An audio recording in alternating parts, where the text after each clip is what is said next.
I'm Eli Burgett out here at Cedarville University, where students, faculty, and community members gathered together to remember Grace Maxwell, one of the 67 people who tragically lost their lives during the Wednesday evening mid-air plane crash in Washington, D.C. There's no words that make this okay.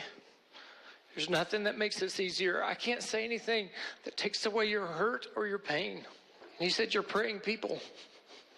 Pray for us. Cedarville University President Dr. Thomas White struggling to find the words to describe the loss of 20-year-old junior Grace Maxwell. A Wichita native, Grace was on a connecting flight home from her grandfather's funeral in Kansas when her plane collided with an Army helicopter midair over Washington, D.C. Grace and the other 66 people on board were killed in the collision just moments before the plane was supposed to land.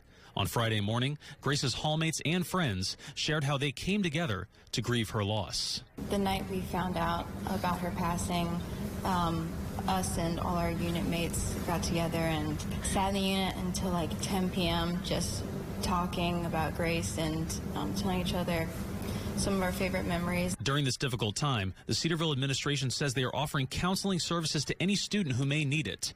And with how active Grace was on campus, that may be a high number of people. And she touched people. And when you touch people, it hurts when you lose them.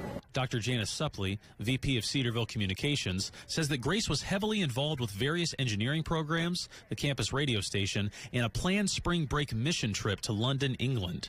As for who Grace was as a person, her friends describe her as a passionate soul with a strong faith who will surely be missed. She was a really close and dear friend of ours, and a really bright light in our lives.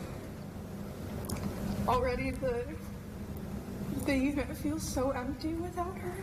Grace's friends also said that one of the most crucial things they can do during this difficult time is to come together in prayer and fellowship. We'll continue to follow Grace's story as it unfolds and bring you any updates on air and online. And we're hearing from a local pilot tonight. Ross McNutt sat down with me this afternoon. He says he did his training in Washington, D.C. and has personal experience flying into and out of Reagan National Airport. It is a tragedy, and I really feel for the people who lost their lives.